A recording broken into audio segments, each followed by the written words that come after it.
why mid-size sedans are selling like hotcakes. There's room for 5, plenty of features, and they just seem to be what America wants. Well, what if you want more? Well, no worries, because today we have 3 very popular mid-size hybrid sedans: the Toyota Camry, the Chevy Malibu, and the Ford Fusion. We're going to put them through some real-world testing, but first up is a half-mile drag race.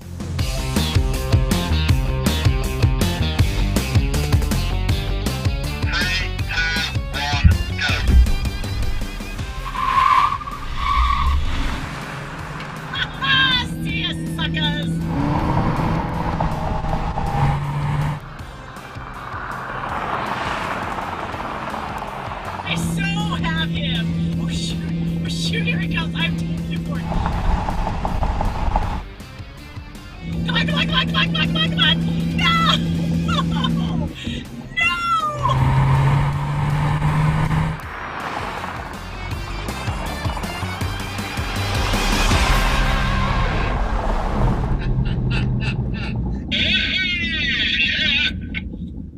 I cannot believe I just lost to Wayne.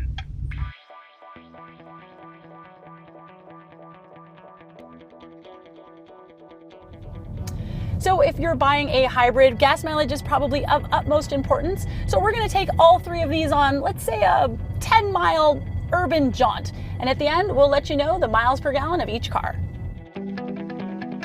The Chevy Malibu has got a 1.8-liter gas engine, which is good for 122 horsepower and 129 pound-feet of torque. But the good folks at Chevy had taken some of the cool things out of the Chevy Volt, like the 2 electric engines, the regenerative braking system, and the transmission. And that's going to give my total power output to 182 horsepower and 277 pound-feet of torque. Now that's what allowed me to go so fast off the line on the drag race yesterday, but just not enough horsepower to win. Toyota pretty much set the standard for hybrids with the Prius, but I've always liked the Camry better because they've got a much more potent drivetrain in this. I've got the 2016 Toyota Camry Hybrid here. It's got a 2.5-liter 4-cylinder engine and a 105 kilowatt electric motor. That combined puts out a total of 200 horsepower. That's really the sweet spot in the Camry lineup as far as I'm concerned, and it's way more powerful than the Prius. Now, obviously in the drag race, this car just toasted the other ones, did really well with that horsepower. And even with that 200 horsepower, this car still gets 40 miles per gallon in the city, 38 on the highway, and they also call it 40 miles per gallon combined, and that's just immense fuel economy for a car of this power, this size. Now the Fusion Hybrid is powered by a 2-liter Atkinson cycle 4-banger that's mated with an electric motor and a lithium-ion battery pack to make its hybrid powertrain. Total power is going to be stated at 188 horsepower, which is about middle of the road with the 3 cars we've brought today. Its EPA fuel economy is about 42 miles per gallon combined, which is again pretty much on par with the rest of the competition. What I really like about the Chevy Malibu is that it's very comfortable. The seats are comfortable, and the suspension is tuned in such a way so that it's equally at home on the mean city streets where the pavement is a little rougher, or out on some longer sweeping turns where you can really put your foot into it. The steering on this seems to be a little light, especially at parking lot speeds. Now it does weight up when you go faster, but on the whole, I really like something that's got a little bit more heft to it, and this is just really light. The regenerative brakes are very linear. They're not like other hybrids where they're really grabby. Instead, I have a lot of confidence under my foot that the car is going to stop when I want it to stop. The drive character in the Camry Hybrid isn't that good. It just feels a little loose, a little vague. It's comfortable enough, but the suspension kind of feels wobbly. You feel like you're up pretty high and everything's moving around a little too much. It doesn't really feel as engaged with the road as I would like.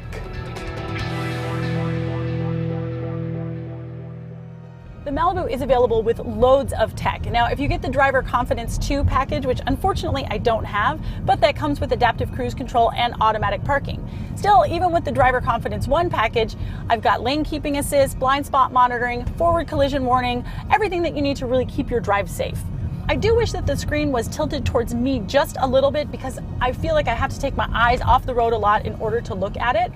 The navigation inputs are pretty quick, but you do have to enter your address via 3 different boxes. Now, a lot of us are used to Google Maps where it's a 1-box entry. I feel like manufacturers should know that. They should make it easier for me to enter any kind of destination that I want. As for tech in the Camry Hybrid, I've got adaptive cruise control. I've also got blind spot monitors on each of my mirrors so I can see if there's cars in the lanes next to me. I don't have an automated parking function here, so, this may be a little bit behind the times as far as that stuff goes. With the navigation head unit, I like this one. It's kind of basic, but its secret weapon is Toyota Entune. So I've got the Entune app running on my phone that's connected to the head unit via Bluetooth, and that enables online destination search and a few other apps here. So that's really convenient. I don't have CarPlay, I don't have Android Auto, but that untethered application hookup is really nice because with CarPlay and Android Auto, you do have to plug your phone into the car. The place that the Ford Fusion really stands out in my mind is in technology. Ford really sort of led the way with a lot of really cool features like automatic parallel parking and adaptive cruise control in this class, and this new Fusion brings all of those features to the table. A lot of the competition's really caught up, but some, like the Camry, really haven't. Also, Ford really became a tech leader when it debuted its Sync system so many years ago, and over the course of 3 generations, it's become a really good infotainment system. Sync 3 is very crisply rendered, very well organized, and it is very responsive to all of your inputs. The organizational structure of all of the options and things have just gotten a lot more intuitive, so you'll never really find yourself getting lost in this system. Now, we don't have navigation today, but that's no problem because when you get Sync 3, you also get Android Auto and Apple CarPlay compatibility, so you can just plug your phone up with a USB cable and bring your own navigation for free. It saves you about $795 off of the bottom line right there. Now we're coming in on the home stretch of our 10-mile urban circuit in the Ford Fusion Hybrid, and what's interesting is that at 9.2 miles, about 6.3 of those miles have been fully electrically powered.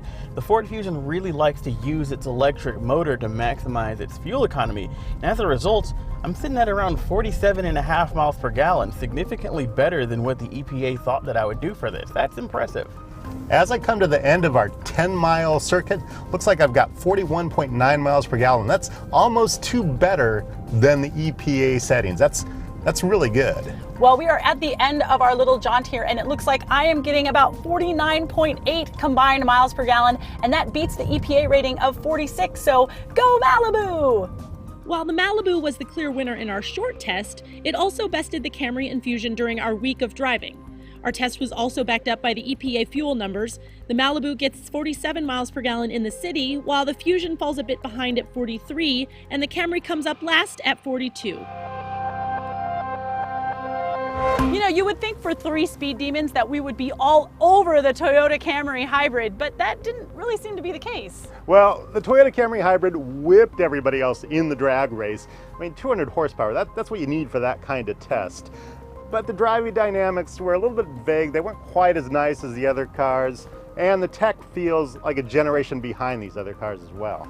Now, I think when it comes to driving dynamics, I think we all really enjoyed driving Antoine's Ford Fusion. Yeah, the Ford's got some of the best driving dynamics, which is really important for a car you have to drive every day. This is the one that I'd want to take to work if I had to drive it myself. Plus, the Ford's got the best tech in the class and of the cars that we've got here today, but everything else about it felt pretty middle of the road, including the build quality, the looks, and the fuel economy, which is going to be the most important thing for a hybrid sedan. I think the Chevy wins out there. It does. It's got the highest EPA fuel rating of the 3. It's got great looks, it's got decent road qualities, and it won the coveted first loser in the drag race, which is still very respectable. So the winner of this episode of Roadshow Rivals is the 2017 Chevy Malibu Hybrid.